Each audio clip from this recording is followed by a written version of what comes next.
Take that, Canada! What's cracking, everybody, and welcome back to Kraken R&R, where the Seattle Kraken go into Winnipeg and for the second day in a row come out with a win, completing the perfect the perfect Canadian road trip. And if you want to talk about games the Kraken probably should not have won on paper, this is certainly a prime example of one. In fact, probably one of the hardest scheduled games they had this entire season.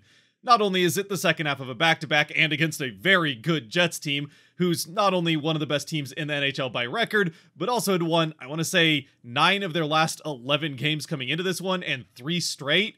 The Kraken also got in with that second half of a back-to-back on travel at 3 a.m. local time before, I'm sure, trying to get as much rest as they could, skipping morning skate, I would imagine, and then getting whoever they could healthy out on the ice to try to put up some kind of fight against a good team. And of course I say healthy out on the ice because it's not like the first half of the back-to-back, even if it was a win in Calgary, was a walk in the park that they had no trouble coming away with that win and didn't have to battle to get it.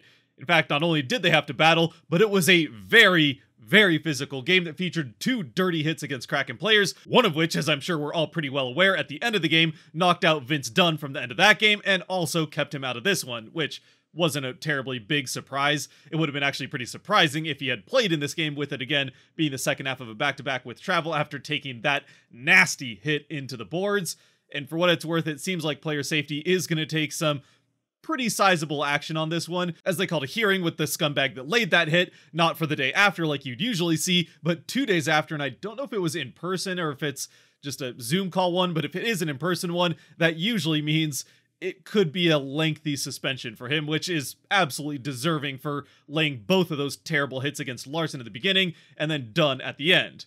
Now, the good news with Dunn, or potentially good news, we still don't know very many details, is that he is listed as just day-to-day out with an injury and not just immediately to the IR, which could definitely have been the case after that injury, which even though it has just been a day, if it was obvious that it was going to keep him out for an extended period of time, they probably would have just put him right on the IR so they could get that process going. So at least for now, I'm going to take it as good news that it's just day-to-day, even if that's optimistic, and likely means it, at the very least, isn't a season-ending injury like it very well could have been. And then on top of missing one of their best players and their best defenseman due to injury for the second half of a back-to-back against one of the best teams in the NHL on the road, they also, for the second game in a row, keep Alex Wennberg out of the lineup, still for trade-related reasons. Which, real quick with that, even though we don't have any more hard details on what's going on with the potential Wennberg trade, it does sound pretty likely that one's going to happen, and there's also some pretty, I don't know if you want to call it substantiated, but rumors with people that actually usually know what they're talking about, linking the Kraken and Wennberg to either potentially Colorado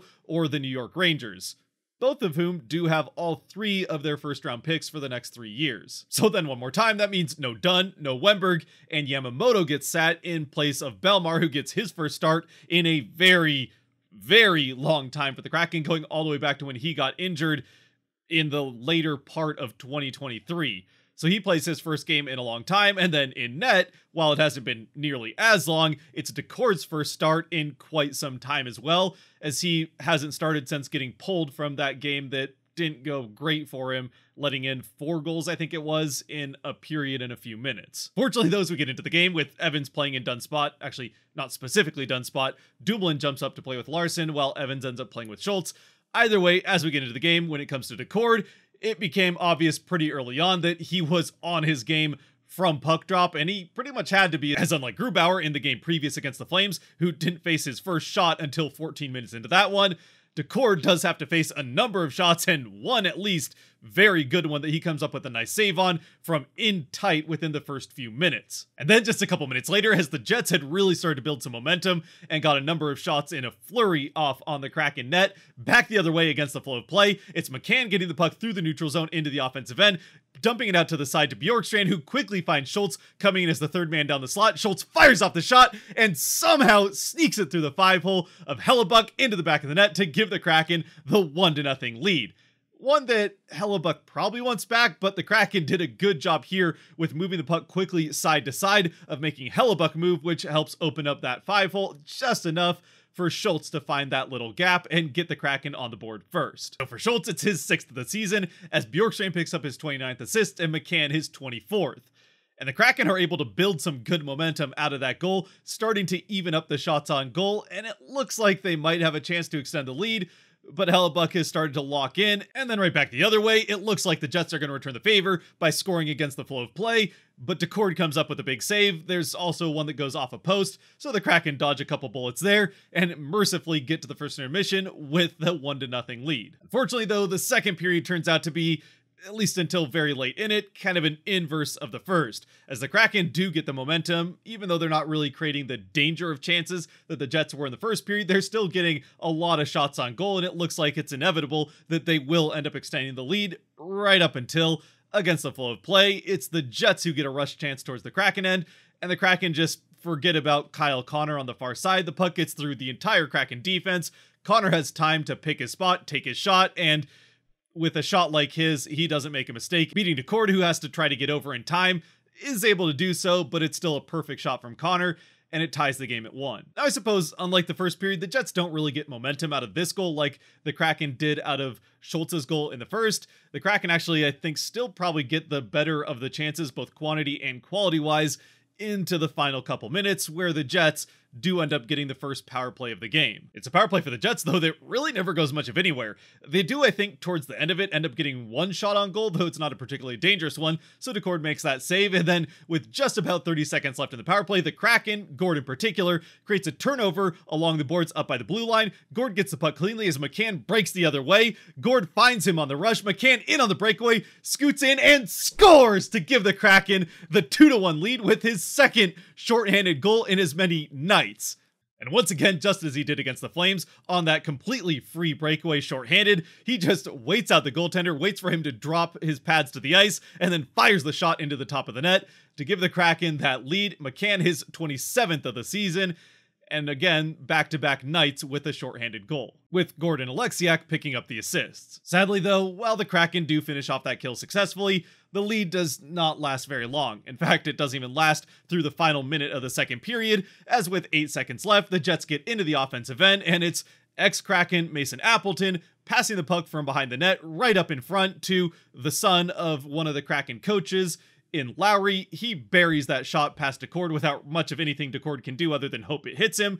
It doesn't, and the Jets tie the game going into the second intermission. And then, to make matters even worse, with the Kraken's superpower of having the lead going into the third taken away, just over a minute into the third, the Jets get on a rush back the other way. Once again, it's Mason Appleton with the puck coming to the offensive end. He passes it up front to Niederreiter, I think it was.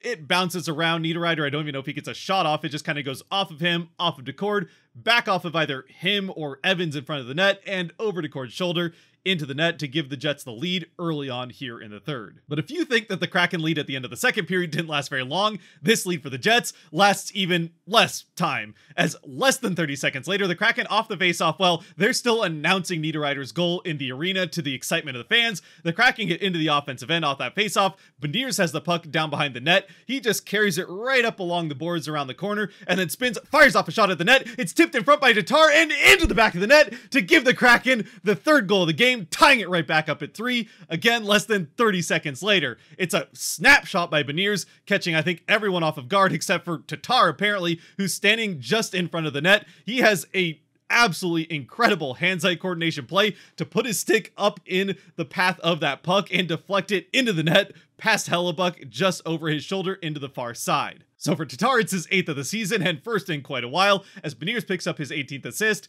and Eberle picks up his 23rd. And then from there, which at this point we're still less than 2 minutes into the third period when Tatar scores this goal, so both teams scoring very early on here in the third to just get back right to where we were with a tie score coming into the period.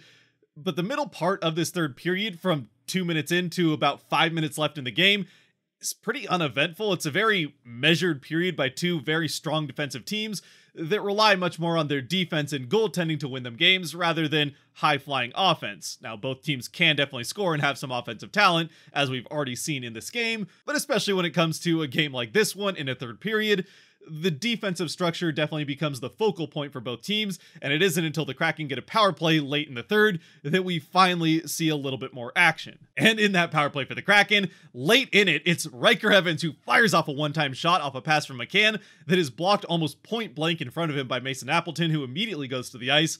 Appleton did have a very good game for the Jets. It was nice to see an ex-Kraken player still playing well, but even in spite of that heroic block from Appleton, Evans is able to pick up the rebound off of him, get it out to the far side to Burakovsky, who takes his time, winds up, shoots, and scores to give the Kraken the power play goal and the late 4-3 lead. Burakovsky his second of the season, and if you thought it had been a long time since Tatar scored, it had been even longer since Berkey got one into the back of the net.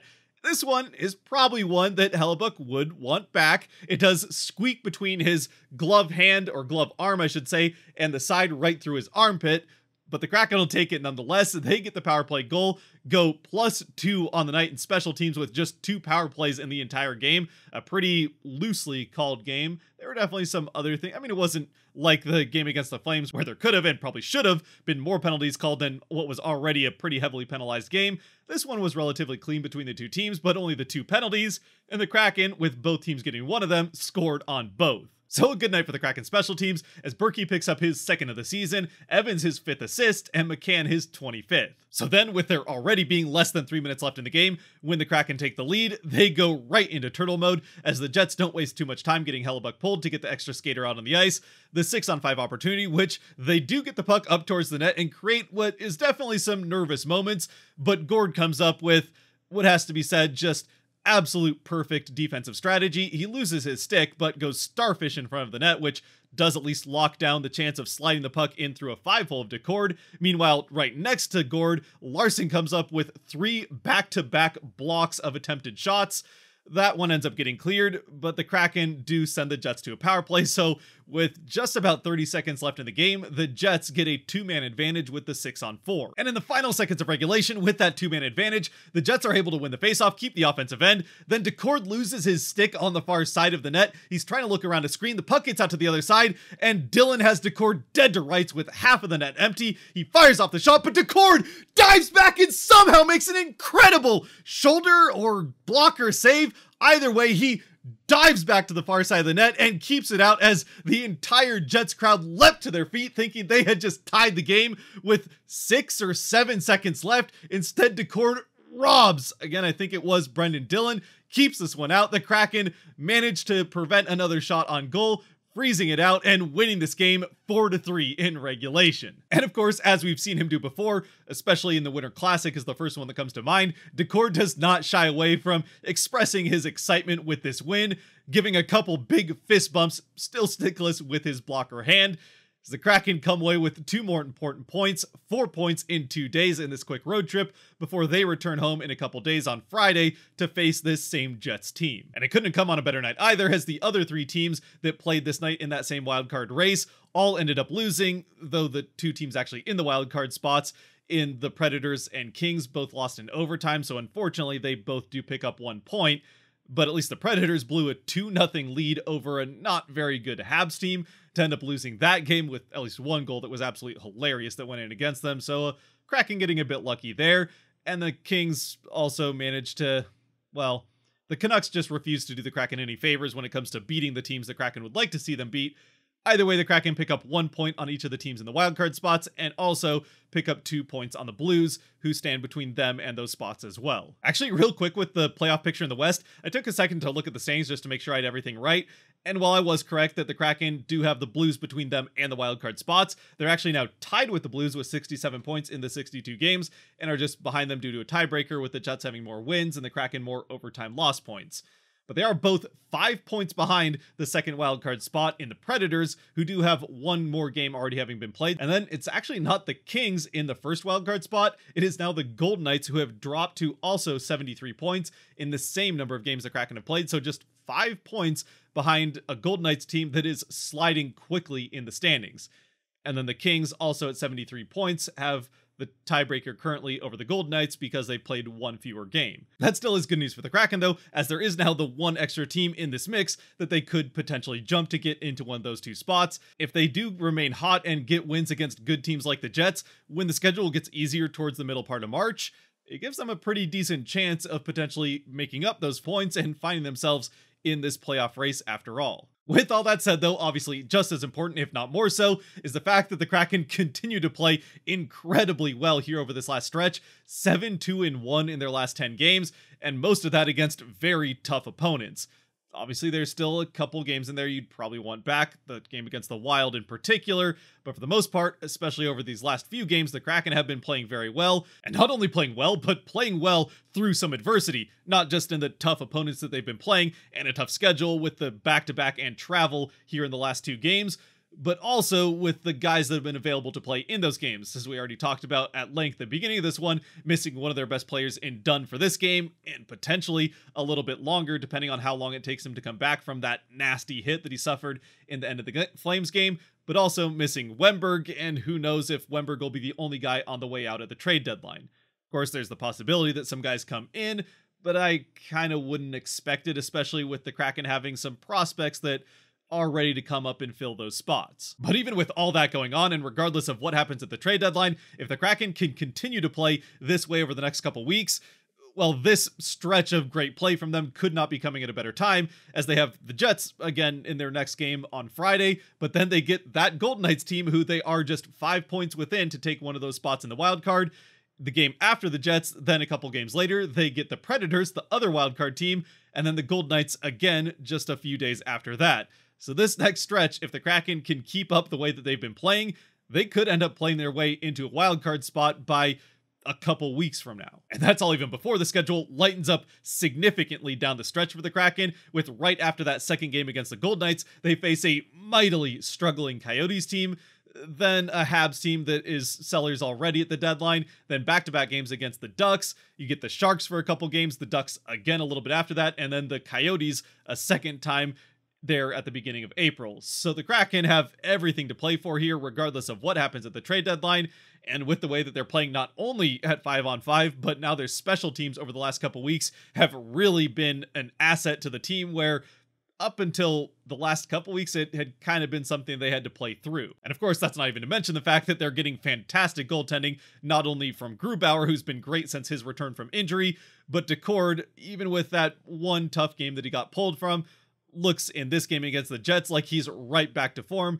like he was while Grubauer was out. Now, even with all that being said, as we've seen all season long, this team has been pretty unpredictable to say the least, so it's still not necessarily a given that they can fight into one of those wildcard spots, but it also is a lot more realistic than maybe some of the models out there would suggest, at least in my eyes anyway. So with that in mind, let's once again end this one on a high note with the Kraken 3 stars, as always brought to you by the patrons over on Patreon. If you want to help decide these Kraken 3 stars after every Kraken game, you can help support the channel a little bit more than you already are by watching this point by going to the link down below to Patreon and supporting over there as well.